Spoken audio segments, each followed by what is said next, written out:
What's going on, everybody? Thank you all for joining me today. If you haven't already, please make sure you hit the like button because that's the most important thing you can do for me on this channel. What it does, that helps make sure that those who are subscribed to the channel will indeed get the notifications, and it also helps to push this video through the YouTube algorithm as well. Secondly, if you're new to the channel, or maybe you've been ghost watching this channel for quite some time now, please do me a favor and yourself a favor by hitting the subscribe button as well as the bell notification next to the subscribe button so you can be notified whenever I release a new video. And lastly, please make sure you share this video out on your social media platforms to your family and friends to inform them on this news and information. And yes, that does help to give me a slight boost in the YouTube algorithm as well. And with the introduction out of the way, let's get into today's news. And today we have more bad news for Miss Kamala Harris. And bad news for Miss Harris is obviously good news for us. Now, what's the bad news for Harris? The bad news for Harris right now is that early voting is significantly down compared to 2020, and that has a negative impact on Kamala Harris. Early voting is down overall throughout the country, but in the key swing states that she needs the most, they are definitely down over there. And before we jump into this article, what I want to do is reference the CNN video right now where they explain how Kamala is losing ground in these key battleground states. So let's jump into this clip right now, and then we'll hop back into the article. All of this bedwetting among Democrats, maybe it's an eternal problem, but let's take a look here. These are, of course, the Great Lake battleground states, the states we've been focusing in on. If Kamala Harris wins these three, she most likely gets to 270 electoral votes. Take a look 3 weeks ago. Harris was ahead by 2 in Pennsylvania, 2 in Wisconsin, 3 in Michigan. Look at where we are today. The race is even tighter than it was. Today, it's a 1-point advantage in Pennsylvania, 1 in Wisconsin, 1 in Michigan. Look, that's limited movement, but in a year in which this race has been so static, if we're talking 1-point movement, 1-point movement, 2-point movements, and we see movements in all three, this is the type of thing that, at least in the public polling, makes Democrats worried. And I think that the public polling in this case is reflected in some of that internal polling, some of that reporting that suggests that these Great Lake battleground states have certainly tightened a lot, where at this point they are way too close to call. It is what you call a trend. It is when a you trend. See something like this over several states. When you compare this to 4 years ago, what does it look like? Yeah, so let's take a look, and we're going to look at an average across these 3 states, right? Michigan, Pennsylvania, and Wisconsin, an average on October 11th. What do you see? Well, if you look 8 years ago, Hillary Clinton was way out in front in an average of these 3. She was up by 8. You go 4 years ago, Joe Biden was up by an average of 7 points across these 3 Great Lake battleground states. You come today, it's just a 1-point advantage for Kamala Harris across these 3 Great Lake battleground states. So Kamala Harris, at least in the polling, is doing considerably worse than Biden or Clinton. And of course, Clinton lost in all 3 of these states, and Joe Biden barely won in all 3 of these states. So when you see Harris up by just a point across these 3, I think that this is really the type of thing that gets Democrats really to worry, John, because the simple fact is Kamala Harris is doing considerably worse than either Biden or Clinton was. Yeah. She is so ridiculously behind, it's not even funny.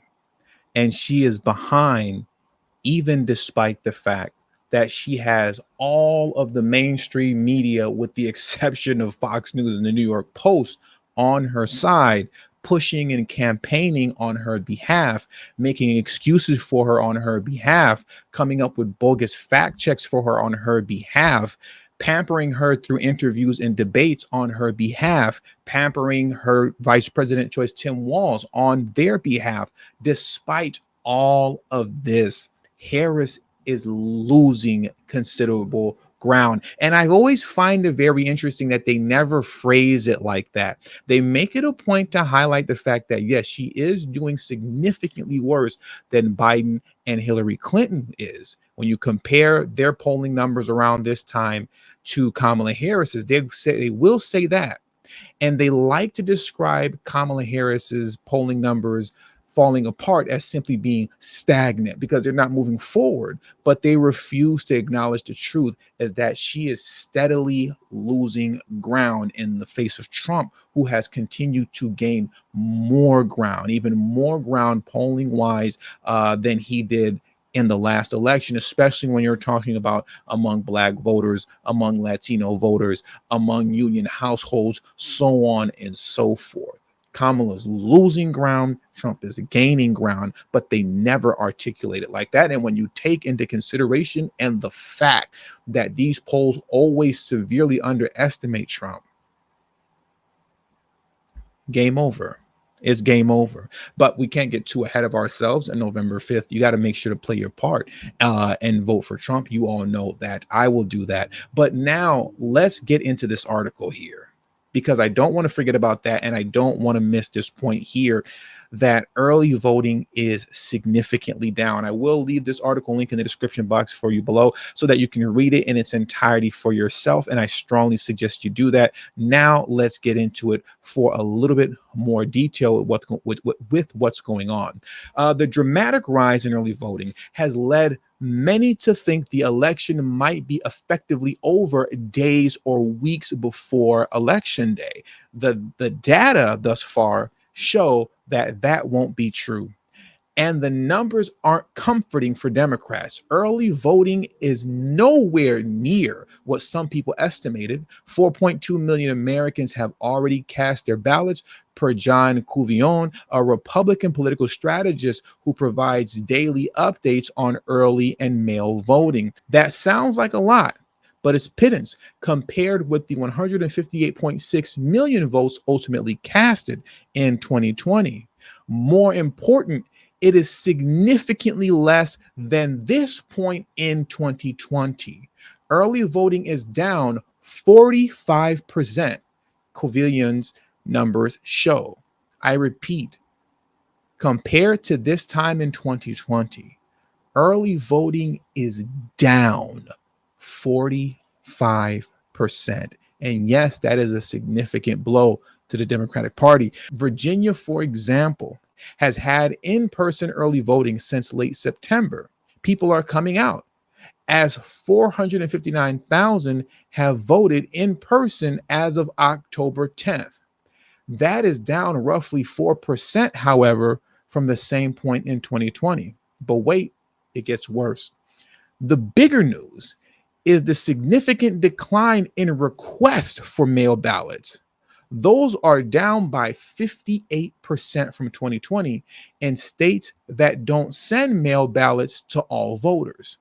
The drop is especially steep in swing states of Georgia and North Carolina, with declines of 84% and 75% respectfully. And we all know the mail-in ballots were the DNC's bread and butter in 2020, and it is down significantly. But here's where it really counts, going back to the 3 states that Kamala Harris is only up by 1% in. The drop is smaller, but still noticeable in the 3 Midwestern blue wall states. Mail ballot requests are down 59% in Wisconsin, 36% in Pennsylvania, and 24% in Michigan. This is troubling news for Democrats, as their voters have in recent years dominated among mail ballots. Joe Biden carried Pennsylvania because he built up a 1.4 million vote advantage with absentee voters, just enough to let him survive Donald Trump's 1.33 million vote lead with the election day ballots. Biden won Pennsylvania by the skin of his teeth because of absentee ballots. He won by the skin of his teeth because of that. And it looks like Kamala may not have that advantage this time around. The fact there will likely be as many as 1 million fewer mail ballots in Pennsylvania this year means Democrats will have to run a superior ground game simply to hold level with their 2020 showing. And that is something that I do not believe that the Democrats can do. If you look at, and I understand rallies aren't everything, I get it. But if you look at Kamala Harris's draw in Pennsylvania versus Donald Trump's draw in Pennsylvania when he shows out, it's not even close. It is not even close. And once again, that is not to get too ahead of ourselves, because at the end of the day, everybody still has to play their part and get out and vote for Trump this November. You still have to play your part. But on the outside, just looking in based on the data, I know you guys hate when I say this, because you're counting the chickens before they hatch, or whatever you're supposed to say, right? But it's looking like a bloodbath. It is looking like a bloodbath. And I know you guys don't like when I say it because I'm counting the chickens before they hatch or before they roost, however you say it. But it's looking like a bloodbath, okay? Trump hands. It's looking like it's going to be a bloodbath. But we'll see, man. We'll see how this all plays out. Once again, like I said, you can't get too ahead of yourself with these kind of numbers. It does feel good to do a little gloating on the DNC, but in November, you got to get out there and play your part. Because if you don't, then these numbers don't mean anything. And with all that being said, that does it for today's news. So please hit the like button on your way out. Subscribe to the channel if you're new to the channel. Share this video out on your social media platform. And also don't forget to follow me on Telegram and Rumble at TD Media Group. Please make sure you follow me on Telegram and Rumble at TD Media Group. That is extremely important. Both links to my Telegram and Rumble will be in the description box below, as well as pinned in the comment section as well. Thank you all for your time. Until the next video, peace and have a great afternoon.